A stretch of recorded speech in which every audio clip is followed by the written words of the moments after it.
down because it's time. Hello, everybody! Welcome! For the event you've been waiting for. Time for the gamers across the globe to drop their controllers and pay close attention. That's my official instructions. Time to find out what worlds we'll visit, what new characters we will become, and who'll find themselves on the business end of a headshot. It's time for the biggest names in gaming to reveal their secrets and show us the future. It begins with EA as we climb from the circles of hell for more. Witness as they unveil their next chapter live. These are the people who gave us the skills to be brutal. Hell yeah! To master the Force. And to sack the competition. Then Ubisoft steps up to the plate. They taught us how to be assassins, to live in the shadows, and how to rave like a rabbit. Then tomorrow, we'll bow before the kings of the genre as the entire world turns its eyes towards Nintendo and Sony.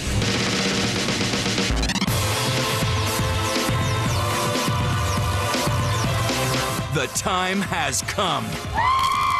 G4's unprecedented 25 hours of exclusive live television coverage of E3 2010 begins right now.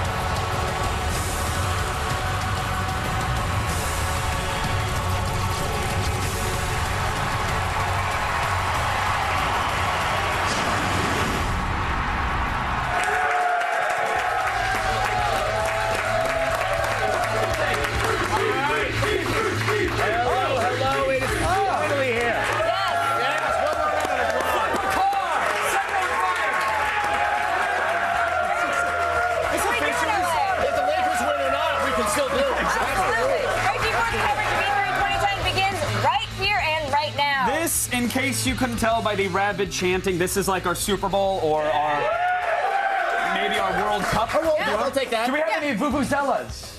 No, good, okay. Honestly, that's a sports joke. That's the only one I'll make the entire way. I honestly can't decide which sports, which like team or league or competition I should use to make the obligatory reference, but this is big. How about this? It's kind of like one giant week-long rescue closet, or finding a cheat that allows you unlimited plasmids. Okay, that sounds about right. Yeah, that does. Now, Microsoft did set the tone for this week. This morning, actually, they came out of the gate with huge titles like Metal Gear Solid Rising, Call of Duty Black Ops, Halo Reach, and a partnership with ESPN.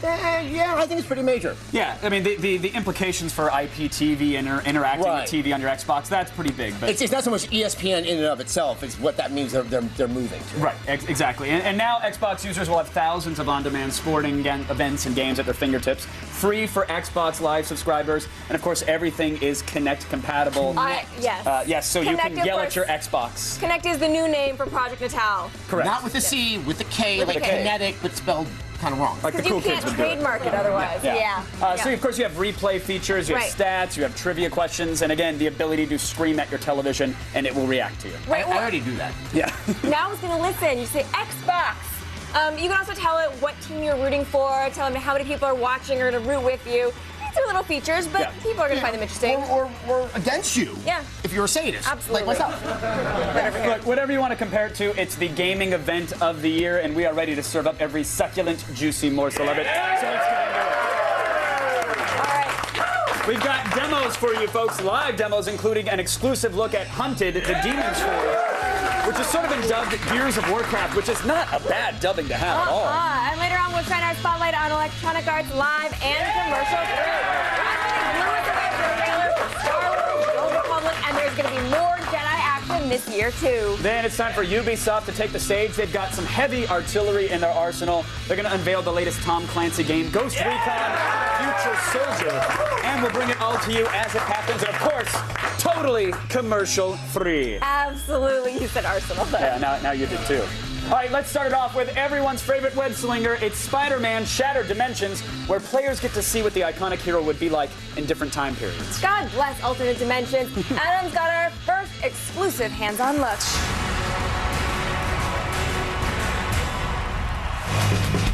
All right, kicking things off is Thomas Wilson, creative director of B-Notch Studios, and he's here to show us the latest from the Webbed One. Kicking off our E3 coverage this year. Great. So, Shattered Dimensions, it's 4 different worlds of the Spider-Man sort of mythos. What's kind of the approach you're taking to this, I guess, the story you're telling of Spider-Man? Yes, the way it happens is to talk about the story of Spider-Man, you have to talk about the Tablet of Order and Chaos. It gets shattered at the beginning of the game, and a different boss in different dimensions get their hands on it. And that influences their power. So it's up to each 4 Spider-Men to actually retrieve each pieces of the fragment to bring the tablet together. So what we're looking at right here is obviously the most traditional, the amazing Spider-Man. What are sort of the moves, and how does the combat play that we're watching on screen? Yes, what we've done with Amazing, it's web-based combat, but to a whole new level. This time around, Spider-Man can form weapons, giant weapons with his web. So we're talking about like maces, giant maces, hammers, fists, and you can grab pieces of the ground and sling them at your enemies. So basically you have a lot of reach, and it's very acrobatic and spectacular. And I want to point out this art direction here is quite something. It really does capture like my memories of the 1967 cartoons, even though they don't look this good. Also, the first-person action, how does that work in the combat? Yeah, so in some instances you'll get to fight the bosses from up close and personal, whether they take you by surprise or you reach a point in the battle where you can fight them up close. And when that happens, it's basically sort of a punch-out minigame where you use your sticks to actually punch them in the face. And that's kind of cool because when you have a boss that goes like, like, I hate you, Spider-Man, and you can stop them from talking and beat the crap out of them, it's super fun. Okay, now part of Shattered Dimensions is experiencing Spider-Man through like the different reimaginings. So the other world that you want to show us today is 2099. Can you tell us a bit about this world? It is not as familiar to some people, obviously, as the Amazing Spider-Man. So it's our own version of the series of the 80s, and so it's our vision of the future with the Spider-Man 2099. It's Miguel O'Hara. We're not talking about Peter Parker here. Right. It's taking place in the future. Very vertical city, really high. Obviously, we're about to switch over to see 2099 in a second. I don't want to confuse our viewers out there. So since we're still on Amazing right here, sort of how much of the game is made up of the 4 elements? Is it 1/4 each? Yes, it's pretty much 1/4 each. So you got Amazing Spider-Man, Spider-Man Noir. You have Spider-Man 2099, and Unknown Universe, which will be revealed at the San Diego Comic-Con. Awesome. Okay, we now have 2099 running. This is clearly a much different game than what we just saw before. What is the gameplay style here? Yeah, so what we have, Spider-Man 2099 has 2 main features. Web foils, which allow him to perform high diving acts. So we're talking about base jumping. It's like free-falling, very high action-packed, where you can chase after the villain, in this case, Hobgoblin. Oh, that's cool. And we have the other thing called Accelerated Vision, which allows him to actually slow down everything around him when he's fighting while keeping his own speed. So that provides quite an advantage over the battle. Obviously, these worlds feel very different. I mean, are you also really trying to make a point that it's almost like you're playing 4 different games when you're playing Shattered Dimensions? Yes, exactly. So we're sharing a core combat system, a core set of moves, but then each Spider-Man fight differently, and they each have their own unique twists and mechanics. And what's important is we're not talking about only 4 dimensions. We're talking about 4 different art styles. So it's really different from one world to the other. That was important to us. Now, how closely were you working with the artists for these 4 different iterations of the Spider-Man legend? Yeah, so what we did is we approached Activision and Marvel with the idea of coming up with these different worlds. They all existed at some point or another in the Marvel universe, Spider-Man Noir being quite new to the series. And we just said, look, this is our twist. This is how we want to bring it into the video game world. And Marvel sort of thought it was a great idea. All right. Now, right here in this boss fight. Yeah.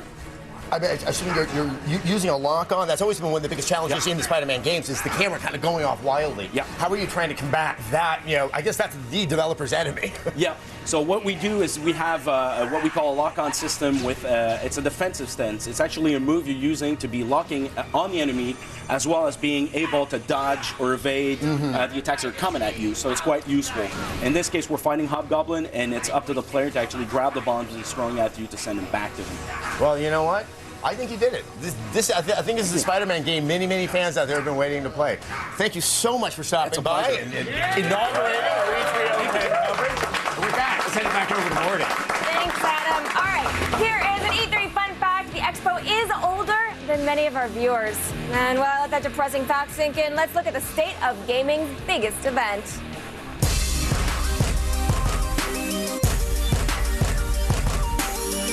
There's no doubt about it. The Electronic Entertainment Expo is the ultimate destination for gamers worldwide.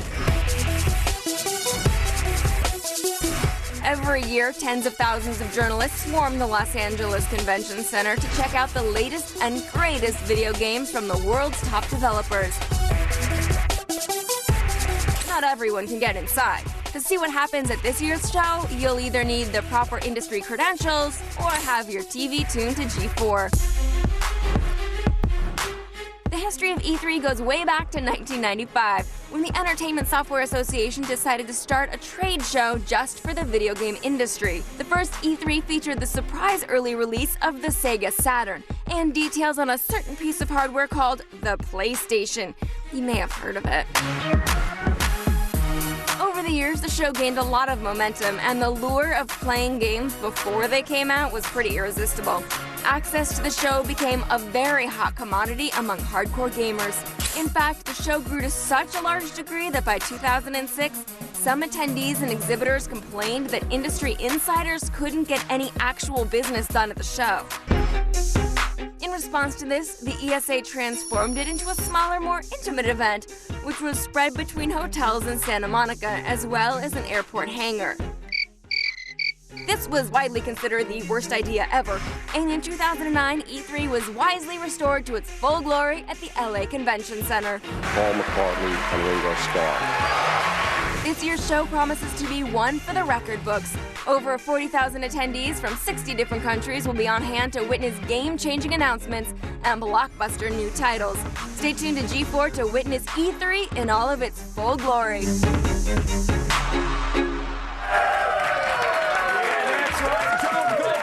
E3 2010 has just started. I'm breaking stuff. Coming up today, we'll bring you live commercial-free coverage of EA and Ubisoft. Plus, up next, we're going to go hands-on with Power Gig Rise of the Sixth String, the rhythm game that could actually teach you how to play a guitar. And then we have an exclusive hands-on demo of Hunted, the Demon's Forge. Stay tuned. It's all coming up, and it's all E3 on G4.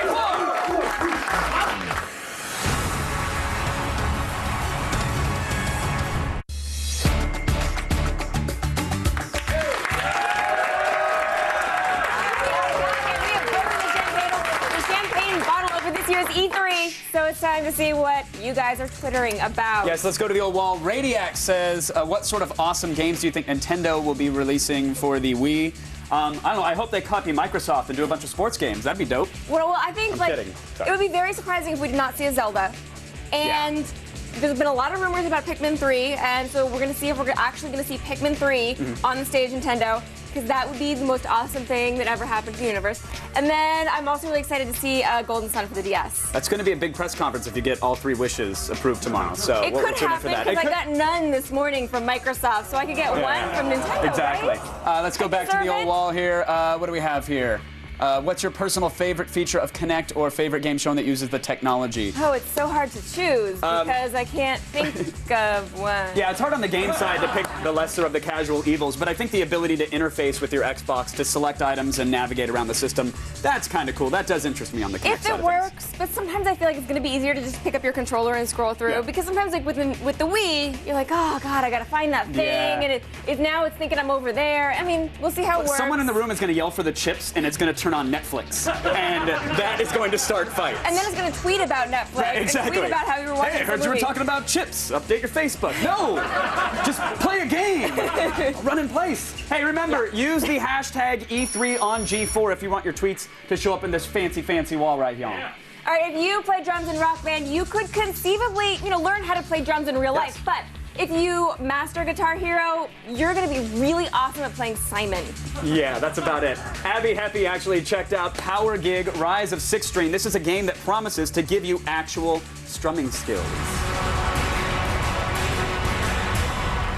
Hi, I'm here with Matt Shagru, executive producer on Power Gig Rise of the Sixth String.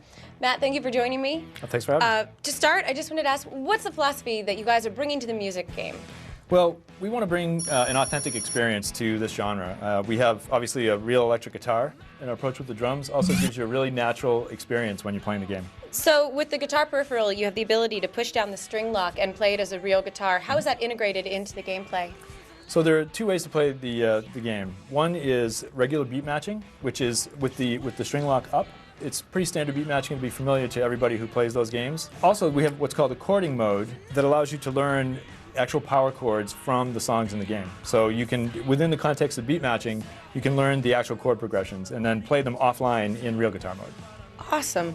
One of the most important things for any music game is the music in the game. What licensed artists and tracks are you bringing in to Power Gig? Well, we have a competitive number of songs on the disc. Songs that haven't been heard, 90% of them haven't been heard in other games.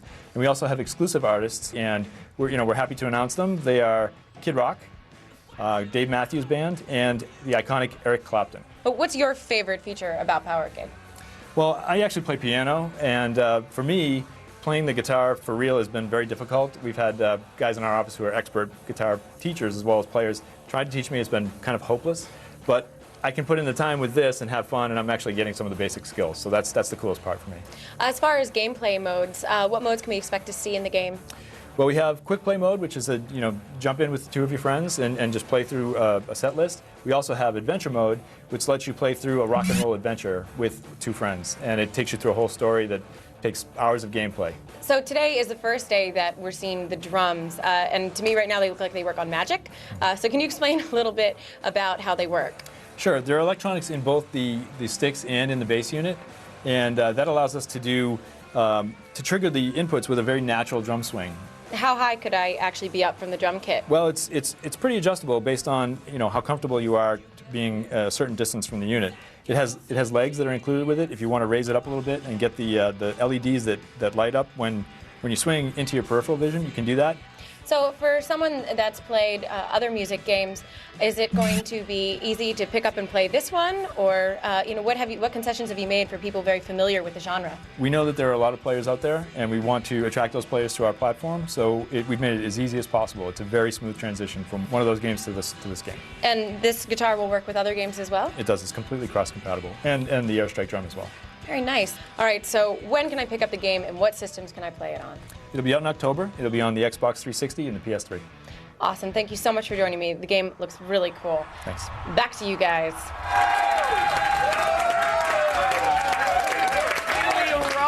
It's like giving birth finally. And today at 4:30, we'll shine our spotlight on EA and Ubisoft live and commercial free.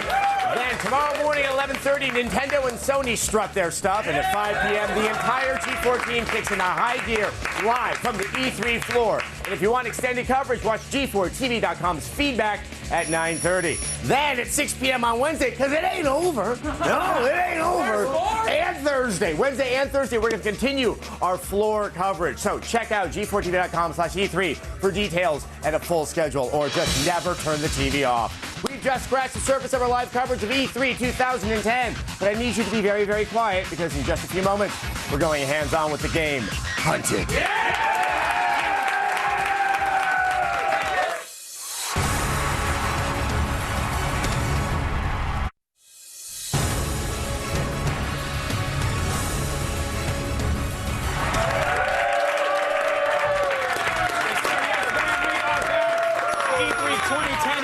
Just getting underway. If you could actually shake up the convention center right now, you'd pour out like a gigantic nerd smoothie. I can pour out all my dead nerdies. Yeah, all my dead nerdies.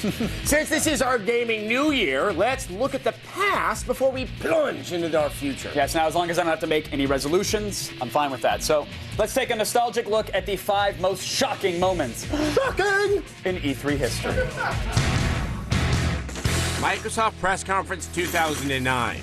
After unveiling the Beatles' Rock Band for the first time, Microsoft goes ahead and unveils Ringo Starr and Paul McCartney. Thank you. The game's presence wasn't shocking, but two of the greatest musicians of all time introducing it, we were rather floored. E3 2000. Konami unveils the first trailer for Metal Gear Solid 2 Sons of Liberty. The 9-minute behemoth showcases graphics previously believed impossible on PS2 hardware. The buzz is incredible, and the game instantly becomes the hottest and most talked about thing in the industry. Microsoft press conference E3 2008. Microsoft's final announcement with Square Enix is the bombshell reveal of Final Fantasy XIII on the Xbox 360. For the first time in over a decade, Square's flagship franchise will have a main series entry that isn't exclusive to a Sony platform. 2007. The ESA scales E3 back considerably, moving it to Santa Monica and drastically limiting attendance. Also eliminated are booth bays, much to the chagrin of slavering lonely men. Fraught with logistics problems, E3 returned to the LA Convention Center the following year. Nintendo press conference E3 2004. I'd like you to step inside one more world for Nintendo GameCube. Reggie Fils-Aimé kicks our ass, takes our name, and unveils the world's first look at The Legend of Zelda Twilight Princess, the long-awaited realistic Zelda game. And the crowd goes wild.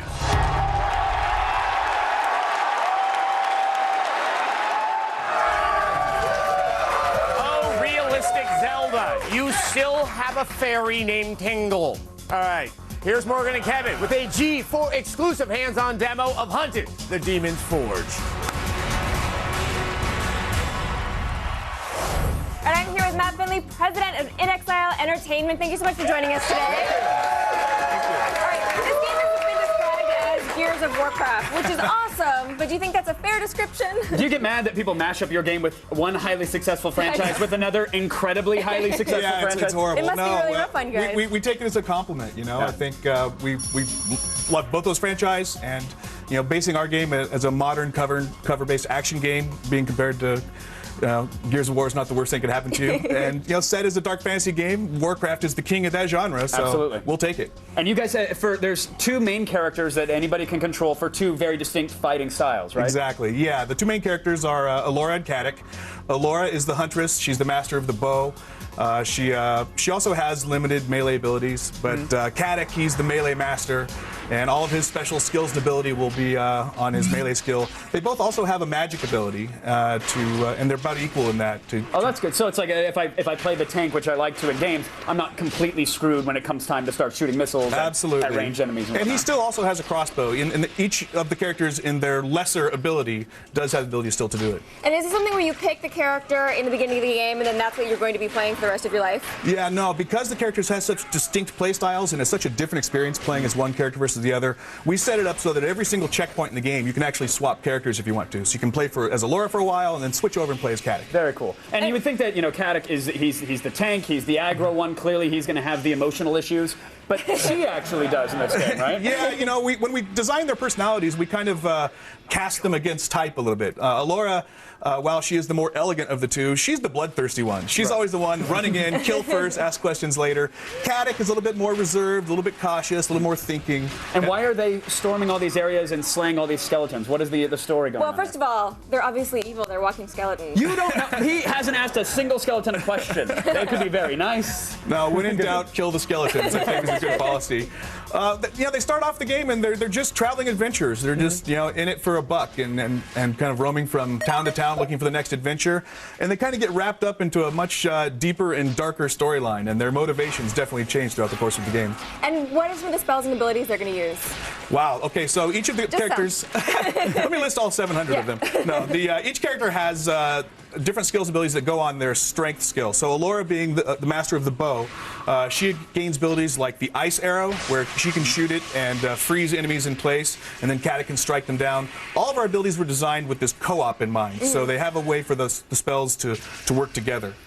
Because I see right now, I mean, I was seeing some lightning bolts too that he was shooting. Yeah, no, the lightning bolts are definitely one of the spells that both characters can use. And now, if I'm playing this co-op with a friend and whatnot, and he's been playing for weeks, if I jump into his game, is there any sort of like auto leveling or matching that goes on? How do I upgrade my character and keep him at a level with a friend? Well, we wanted to design it so that we can really encourage co-op and try to reward players for playing the game that way. Sure. So we allow you to let players come in at every checkpoint, drop in, drop out co-op, and you have the option of having them come in and play with your character, or you can have them bring in their own.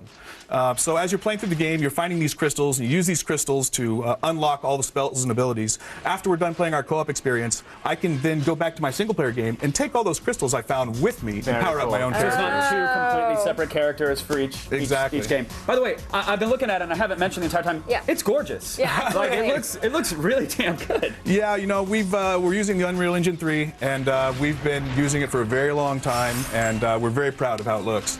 And what attracted you to this dark look? Well, I think we knew we wanted to set our game in a dark fantasy world, and you know, inspired by some of the classic dark fantasy tales of all time, you know, Conan and things like that. And the environments that you fight in, they're varied, you know, from classic dungeons. You know, we try to present ourselves as a dungeon crawl. There's lots of dungeons, but outdoor areas like you're seeing in this demo, and wilderness areas and towns as well. Well, sure, the engine can render them beautifully, and clearly you guys are taking advantage of it. The game looks incredible. Very excited. Hunted the Demon's Forge. When do we get to play it? When do I get it? When do I convince my friends to buy it? We're shipping first quarter next year. Sounds good. Thank you so much for coming by. Thank you. Thanks for coming on. Thank you. You guys can get all of your up-to-the-second E3 2010 news, exclusive HD videos, and screenshots and more at G4TV.com/E3. Dr. Sessler. Looks like it's me another busy January and February and March. Anyway, stay right there. Some people are going to sell you some things, and as a reward for your patience, we're going to show you more Metal Gear Solid Rising.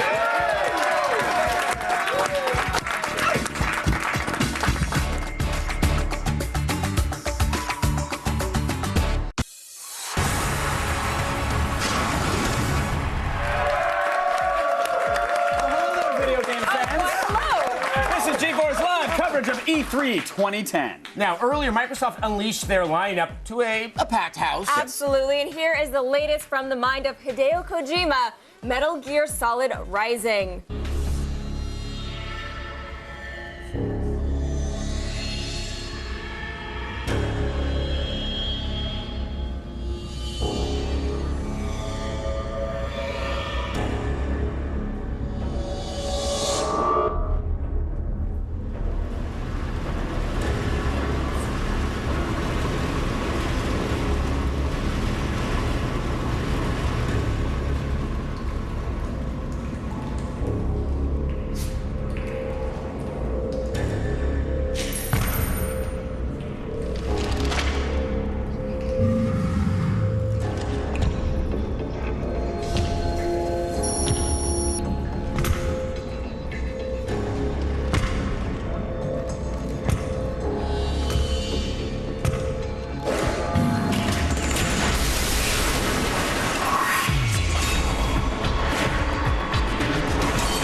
I literally was like, oh, this is my favorite part, the watermelon. Well, okay, but at the end, like, you get what happens. He has a watermelon, and he just starts cutting the watermelon to slices. Precision cutting the fruit.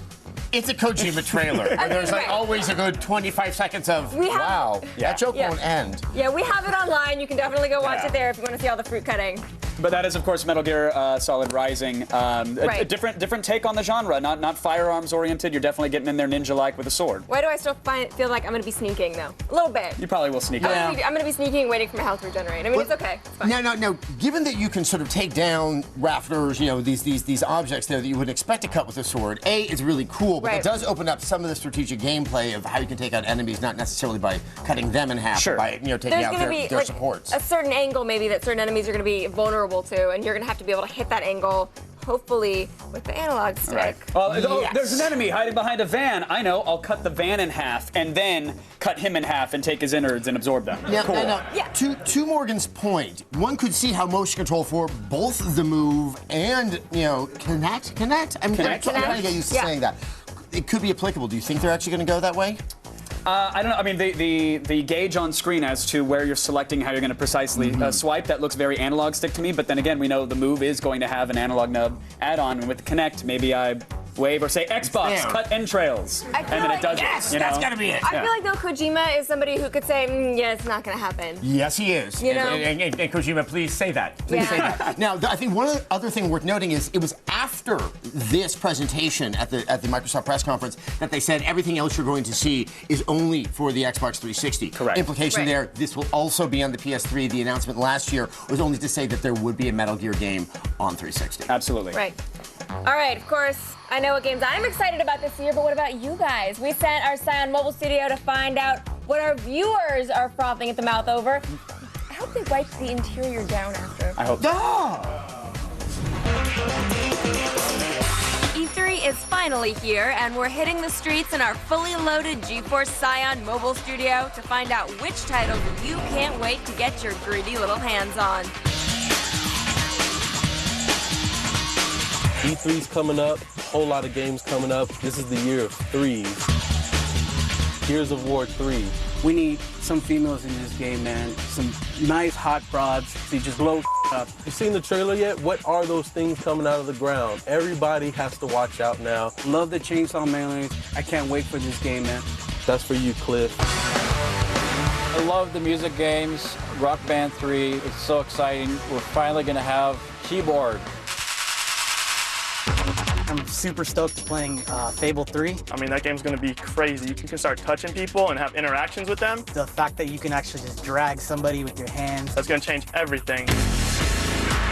Killzone 3 in 3D. I really want to feel maybe like a bullet just like flying right past my eyes. Seeing blood and guts splatter all over you from different angles. Holy crap. What was that? Which direction did that come from? Killzone 3 is going to be epic.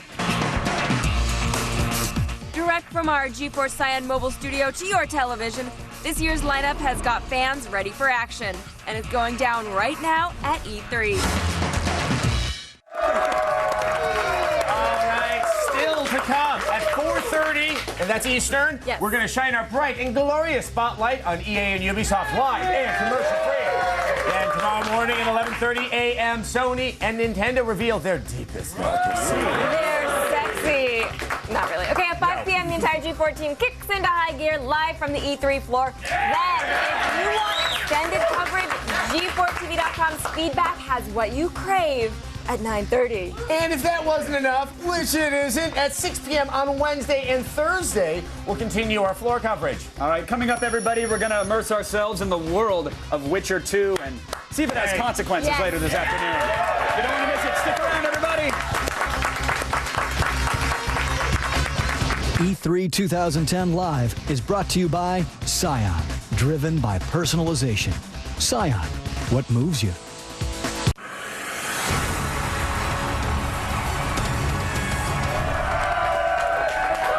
This is E3 10 Live, and you've got a front row seat, and you know what? You don't even need an illuminating poncho. No. It's for you, Andy Mack.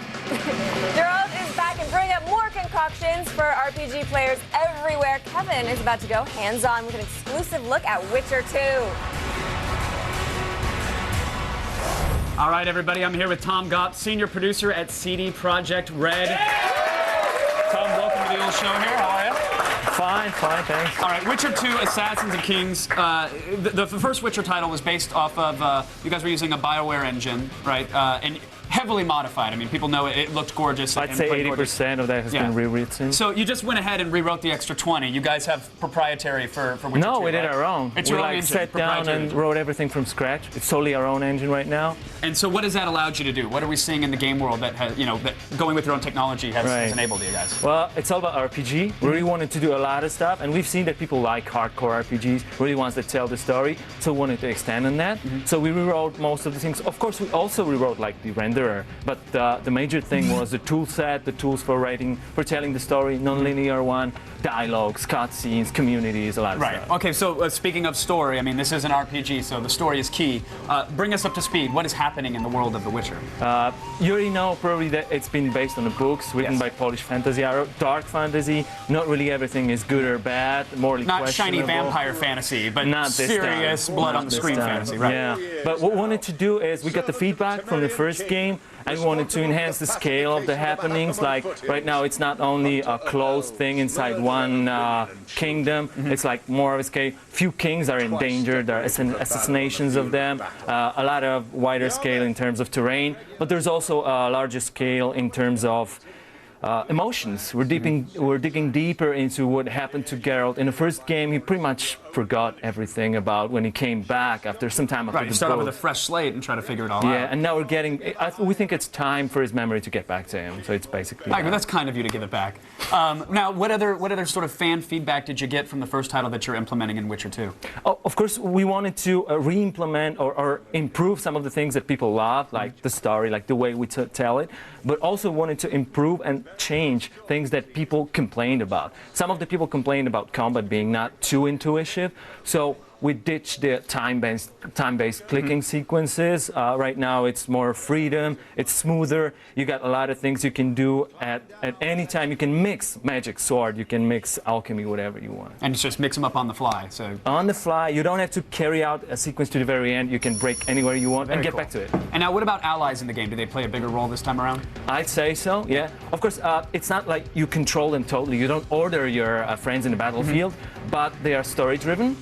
You get a lot of things you can do, and dependent on whom you choose to go along with in a story, it might lead to a different ending. We've got a lot of endings in the story in The Witcher 2, and allies are one of the factors that decides on the ending you get. Okay, so tons of replayability once you actually finish the game. Definitely. Right back to it. Now, you say that there's a strong story, but you guys have also pointed out in the past that there is a sort of non-linear aspect to the game. So what problems does that create for you guys when you're making a game? You want to tell a narrative, but you want to give the player control. How do you tell a non-linear story? You basically have to tell few stories. Right. You decide which story you choose. You try to go this path or that one. So you got a lot of stories to find out in The Witcher 2. That's one thing. And the second one is the character development. You might want to choose the swordmaster. You might want to choose the one that's focused on magic or alchemy. And that is a lot of different approach to the gameplay. You will have a different feel of the gameplay when you choose different characters. So what are we seeing right here? I know we sort of launched into a beginning portion of the game here. Yeah, it's like the beginning of Act 1. We're actually by the riverbank. It's a river Pontar. And we're fighting some elves, so you can see changes we've done in the combat. A lot of mixing stuff, magic, there's a stunning sign. We could roll around, throw in a sign, combine strong and fast stance, and so on and so on. It's live, group stance, whatever you want. You definitely listened to the fans of the first one, and it's clear that you improved on all aspects. Definitely. And really, your custom engine looks fantastic, so thank you for coming on and showing it off. We appreciate it. When do we get to play it? First quarter 2011. First quarter of 2011. Thank you so much. That was Witcher 2, Assassins of Kings. Now let's send it over to Adam and Morgan. Look really beautiful. I'm very excited. All right, starting Thursday, watch the best of our E3 2010 coverage whenever you want. Just look for G4 On Demand on your channel lineup. Go to g4tv.com/VOD for more info. Now, E3 2010 has just started, but we're already excited. Yeah. Look at me. I got that leg shaking. All right, when we come back, well, you tell them. I'm going to tell them. We've carved out the choicest cuts from Microsoft for you, including Gears of War 3, so you should stick around.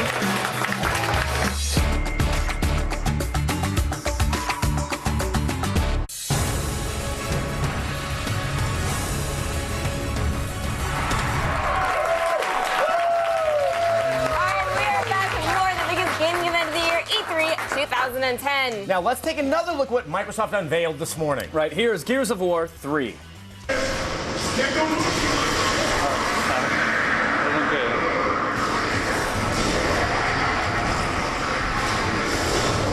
Watch it. Oh, crap.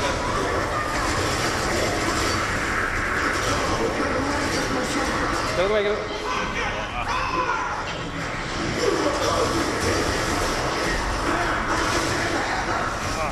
Get over.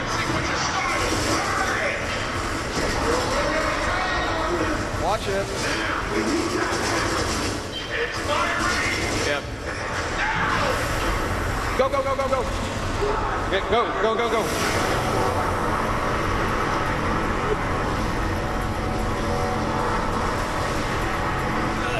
I'm in. Good, how did you? It was like this one. That guy.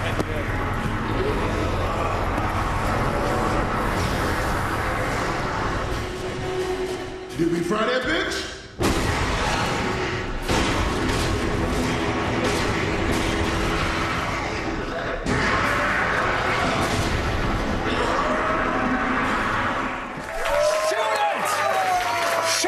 Until it stops screaming. You can't shoot it until it finishes its scream, and then then you can down. shoot it. Yeah, You're scared. You're like, I can't roll my big gun. Huge Gears of War fan. Second Gears of War didn't really do it for me. I am psyched. I'm re-energized on the Gears franchise. Not only after seeing that, but at the notion of playing with 3 people. It's because there's a blonde girl, huh?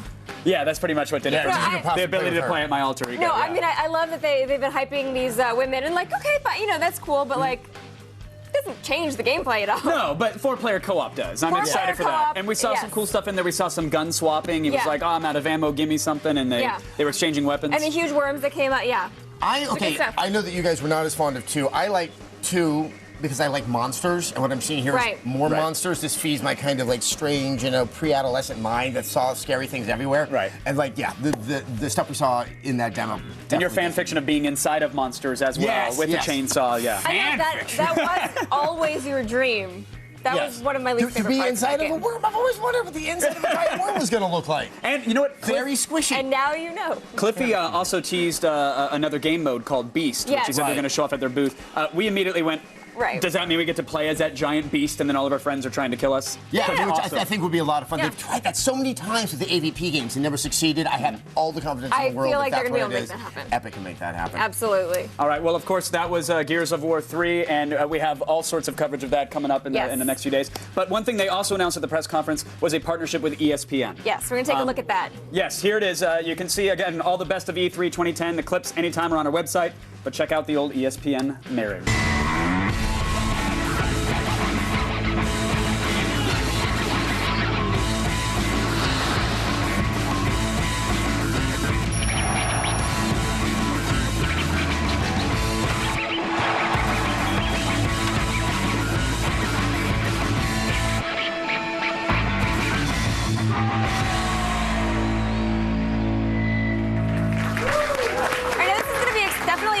For some people who are sports fans, but I'm excited by this because I think it's we're going to maybe see more content provided this way. Yes. And I hope that comes true, and then I will watch it.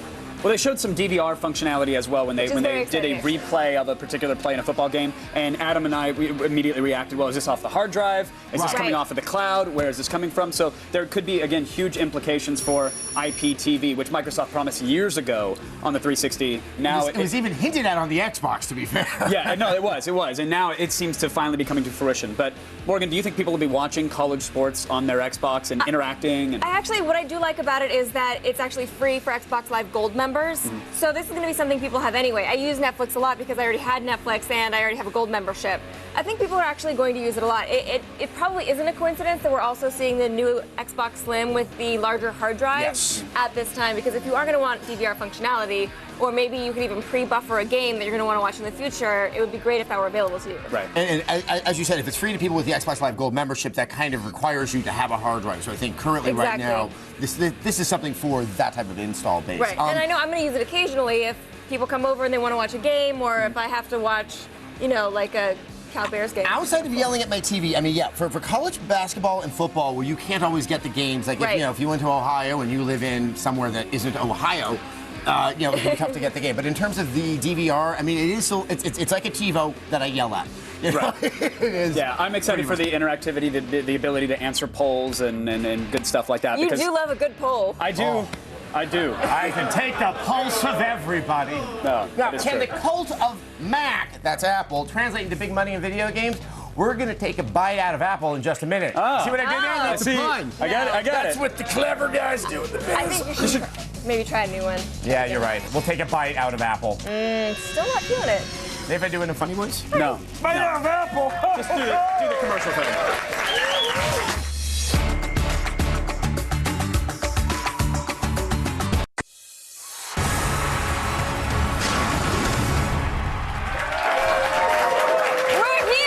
It's E3! Get used to it. That was adorable. Okay. The Electronic Arts press conference is getting underway shortly, and we're going to be broadcasting every luscious detail of it live and with no commercial interruptions. All right, let's check in with Blair Herder, Patrick Klepek, and Kristen Adams, who are at the venue already. Hello, Morgan. Your voice sounds amazing in my ear. Now, folks here are more excited than a freaking Wookiee on Life Day, and if you know what that means, why? Why? We're getting ready for an extensive look at Star Wars: The Old Republic, my friends. And EA is looking to regain the title of King of the Shooters. We're expecting to see some Medal of Honor, and by expecting, I mean hoping. Oh, please.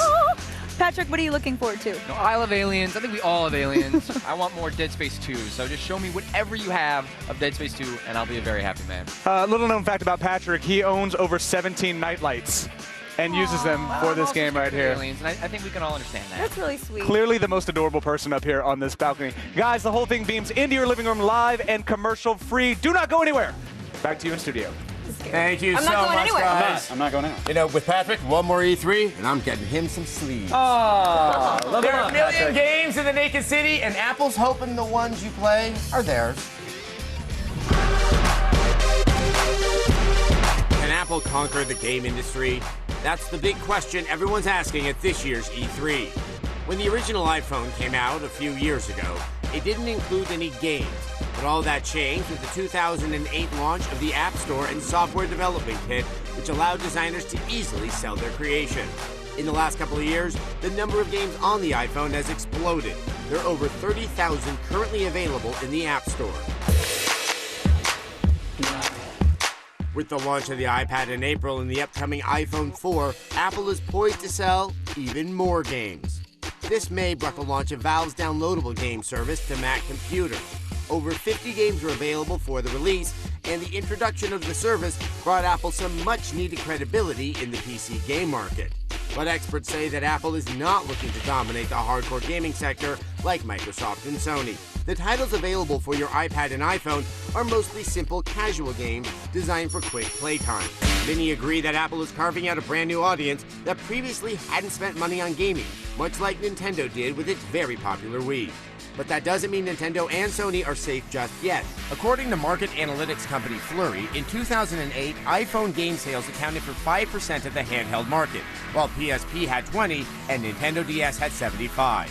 1 year later, Apple has garnered 19%, while PSP dropped to 11 and Nintendo went down to 70.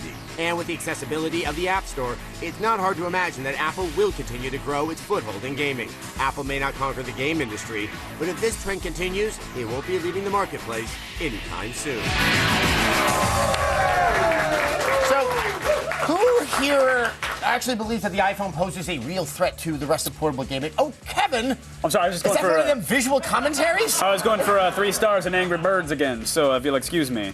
No, I think as a peripheral, Apple's clearly has something here. I mean, it's an all-in-one device. It's a phone. People are going to have it for that, but the fact that their phone plays games and they have it on them at all times, that's a huge deal breaker. Well, I think it's really great for that bite-sized gaming. Like, yes. I'm going to play on the DS. I'm going to play Golden Sun, which is going to be a very long RPG adventure. On the iPhone, I'm going to play a couple games of Flight Controller while I'm waiting in line or while I'm sitting somewhere, and that's good. There's room for both of those things. I think where it gets confusing, I just did this in the soapbox, is that the games that you just described that you play on the iPhone, I think it's almost, we're doing it a disservice to call them games and also call Golden Sun a game, that we are talking about two very different types of interactive entertainment.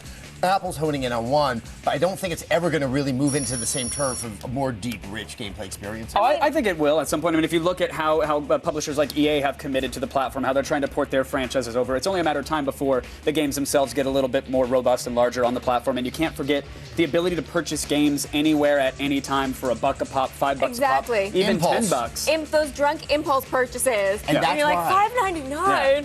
That's why they don't need to be good, is that the impulse buy is what they're going for. That's where they get the dollars. And, I think, if you still have to go into a store to get a DS game, there has to be a little bit of quality if you're going to make that extra piece of effort there. But we should also say that we've all been burned by games that aren't that great, where you paid $1.99 for it, and you're like, oh, wait, I remember, you get what you pay for. There's not even a fart button on this one. It's so hard to find out which ones are good and which ones aren't, because pretty much we only have Apple to tell us. Right. That really is challenging. It is definitely a system that they're going to have to work on and continue to kind of hone. And as, these iPhone games make names for themselves, then we're going to recognize those names, and they're going to start to have franchises. Right. It's starting to happen. I mean, you're seeing companies make a lot of money off of it.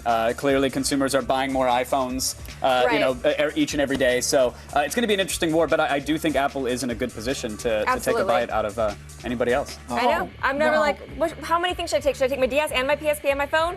No, just the phone. Just the phone. All right, in just a few moments, we're going to shine our E3 spotlight on EA live at E3. Get your notebooks out, my Padawans, because there's going to be a lot to learn from the masters of Star Wars: The Old Republic. Stick around. All right. Folks, it's nearly time for us to turn things over to Blair and Kristen and Patrick back at EA. But before we do, I think we're going to take a commercial break. Yes, we're going to learn some things. Let's do that.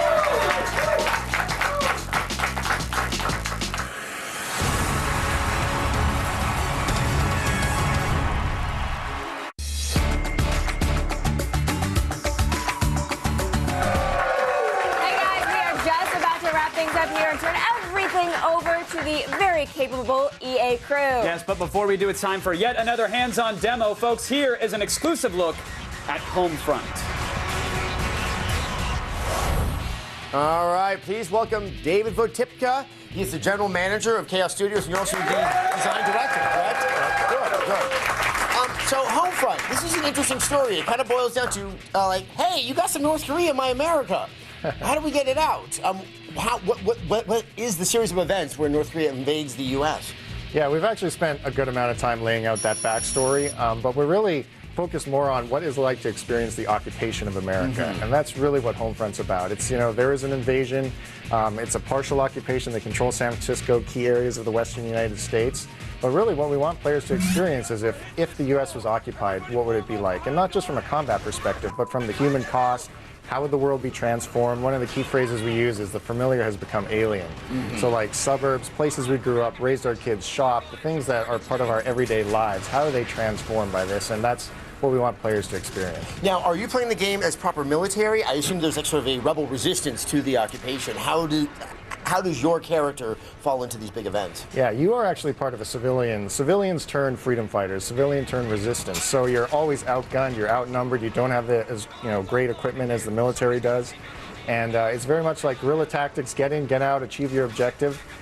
In some of the B-roll and the demo that we're watching, you'll see that there is a piece of military tech that the Resistance have managed to acquire, which is this Goliath autonomous combat vehicle. So there are a few things that are special.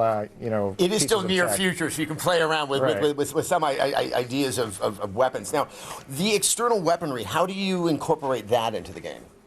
Well, the Resistance, they use a lot of the real-world weaponry that exists today. Some of the sort of inventions in this decline of America haven't quite evolved as much as it normally would have. But it's really, using this Goliath, for example, that's an external weapon that you get to control its rockets, it's an autonomous vehicle. So that's one of the special set pieces and key pieces of tech.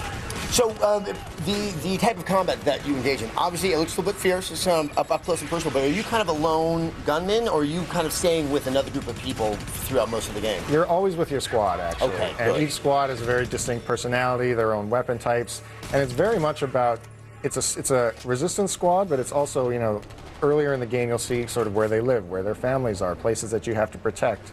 And you'll go through the game without them, and their character arcs will change as you go through the game. So it is about combat in America, but it's also about experiencing the occupation of America and how the civilian life has adapted to that.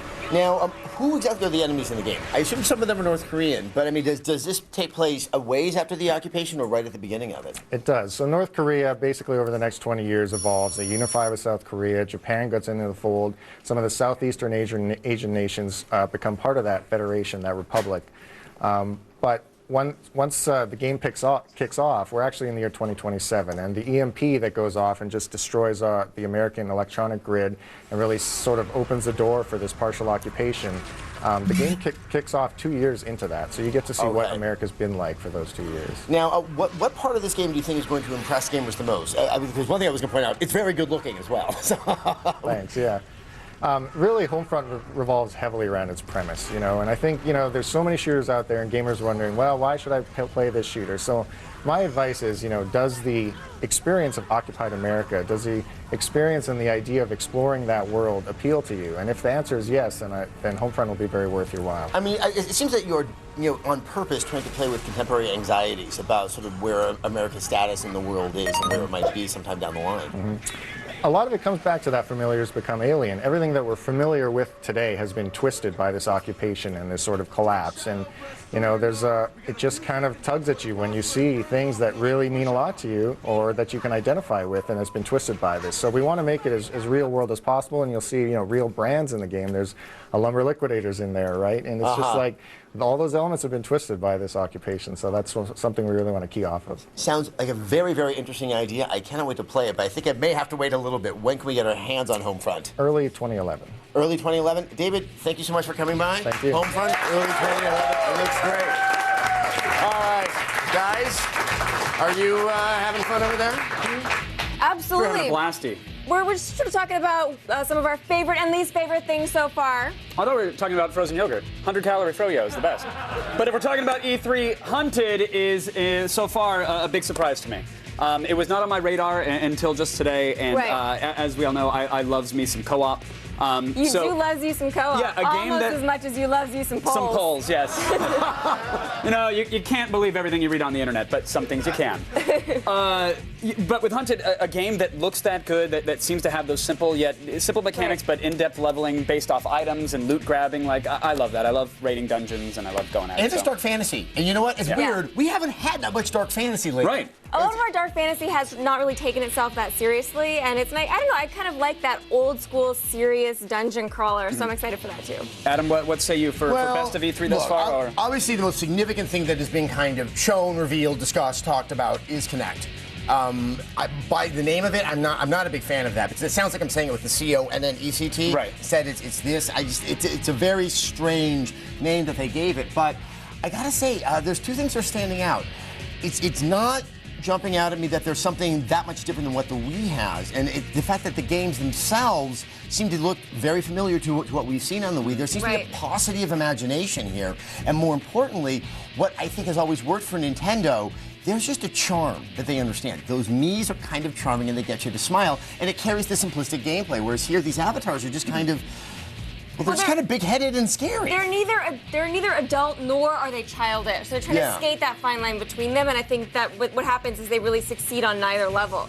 So now playing with these, your avatar is not going to be as awkwardly satisfying. pubescent virtual representations of ourselves. Yeah. Not the most appealing thing in the world. I think right now, here's the other thing. Unless I'm wrong, there was no price announced for Kinect. I didn't hear one at that conference. I think that's something that people are going to be discussing throughout the week. It could make or break some sales. Just like when the PS3 was first shown with all those amazing videos, what I kept trying to hear from people is, how much is this going to cost? How much is this going to cost? $600. I do not think that the Kinect's going to be $600. If it goes above $100, it can't I think you possibly. priced it out of that casual market that you're trying to reach. Remember, they also have to have a 360 to be able to use it. Well, I mean, I think what they're counting on is that you already have a 360 in the household, and then mom, grandma, little sister, or whatever, you're going to be able to sell them this accessory, and then be able to sell them the games. I was actually really frustrated by this press conference and upset by it. They gave us what we wanted in the very beginning, and then they did yoga for the rest of the time. Right. And then Lollipop showed up to video chat with their friends about iCarly. Velveteen. Yeah. I think we're going to use those names. That's why, yes, you can call me Velveteen from here on out. all right, Lollipop. I was just, it made me angry, the representation of women in that. Because the women came on to say, let's video chat. How does it work?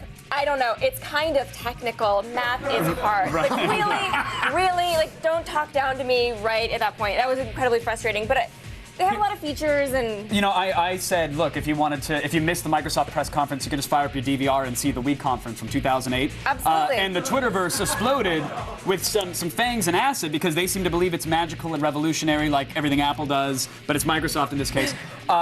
I look at it and go, listen, it may be your hardware might have these implications on the road, but the applications that were shown off today seem like carbon copies of things that we've already done on Nintendo's console. Yeah, we had Nintendogs, we had Wii Sports, we had, Wii we had Fit. a kart racer. Right. We had a kart racer where you have to hold your hands up like this. Wii has a dancing game. Which gets tiring after like Well, 2 the other minutes. thing is, no one made the case. Is that the tech is so in and of itself so transcendent and amazing that no one even discussed what the potential future applications. Where is Milo? That where is Milo? was fascinating, and we have not seen For how those that's who don't been know, put into Milo game. was shown off last year by Peter Molyneux. It was like an avatar boy or child that you can interact with. And you actually spoke with it. It responded to you. You could pass things into the world, and they would, figure out what they are and then pass them back. We didn't see that. Instead, we saw things that you could do on the iToy years ago. So today we got maybe not Skittles. with us. Skittles, come back, Skittles. No, Skittles, That's don't how come you back. get Skittles, mauled. go away. That's how tigers maul you. You call them Skittles. All right, it's time for us to hand things over to Blair and Kristen. Yeah, they are over at the Orpheum Theater. They're getting ready to bring you All right, we're going to catch a cab and hightail it over to Ubisoft. Not me, I'm running. See ya. You're running?